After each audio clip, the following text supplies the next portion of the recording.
Surviving as an Anglo isn't just about learning French, it's about learning to live like the French. Because many things in Quebec are distinct. I mean, take Montreal's traffic, symbolic of our city's live and let die spirit. In other Canadian cities, you can turn right on reds, but in Montreal, you can turn right on reds or left on reds or just go straight through a red.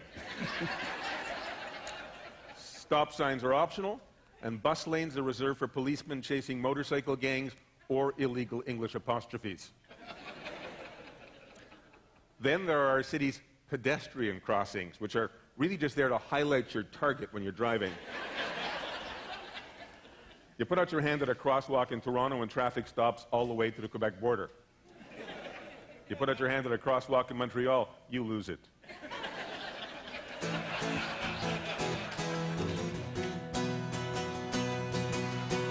Red light, green light, what the heck?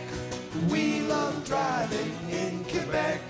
From Chicout to me to Maine, it's beep, beep, get out of my lane. Beep, beep, get out of my lane. This is the only place I've ever seen where they have to put up a sign that says, wait for the green. And no matter how late you cross on yellow, up your rear end is some other fellow. Pedestrians have only one light. It doesn't say walk, it says run for your life. How far is it across Boulevard Levesque? No one knows. No one's ever made it yet. Red light, green light, what the heck? We love driving in Quebec. From Chicout to me to Maine, it's beep, beep, get out of my lane. Beep, beep, get out of my lane. Now, adding to our motoring confusion is Quebec's roads department, whose highway signs are conveniently posted in French and in French.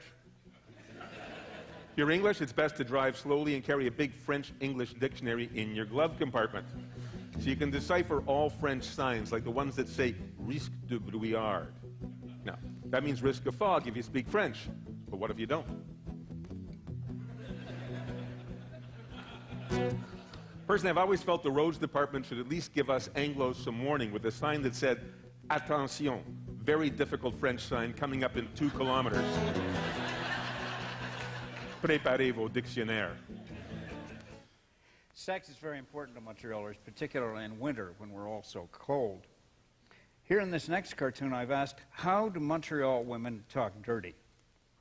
Oh my God, yes. You have heated seats. We all survive February, a time of year when our cars won't start, only to have to deal with March, a gray, gray month when we've all had enough tabarouette. The only solution to a Quebec winter is to sleep through until April. That's when we wake up and start paying attention to hockey, whether we're winning, whether we're losing, or perhaps more typically these days, when the Habs actually make the playoffs.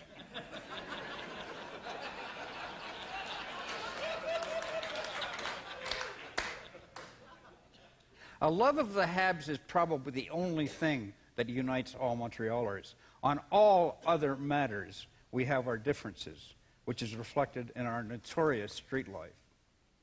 What other North American city holds its annual Scottish Games on the same day as its gay pride parade?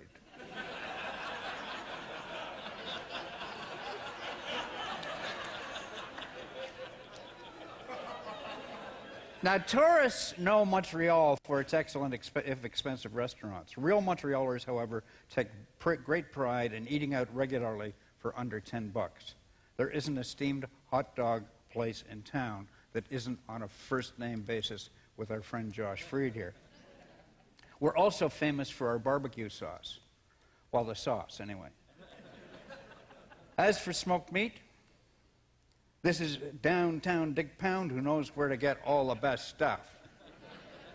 And aren't we all sending huge care packages off to Toronto of Saint Viateur bagels? But unquestionably, our greatest fast food export of all is Poutine.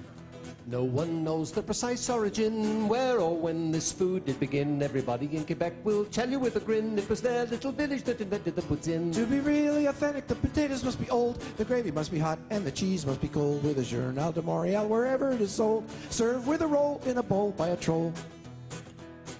You put some potatoes and some cheese in a tin, but the cheese won't melt till you put the gravy in. Then it sticks to your fork and it dribbles down your chin, and that's how you know that you're eating a poutine. If the French fries are greasy and the gravy's nice and hot, the cheese curds melt as they come out of the in your stomach. It congeals into a knot. If your food does that, poutine is what you got. Some use mozzarella, but that isn't really it. And they serve it at McDonald's, but the French fries are shit. And I hate to be picky, but I have to admit, it's hard to eat when the cook has a zit. Well, no one would ever call it haute cuisine. It isn't really junk food, it's something in between, but it's better than a burger or a Mike submarine. A balanced diet is a beer and a poutine. Hey!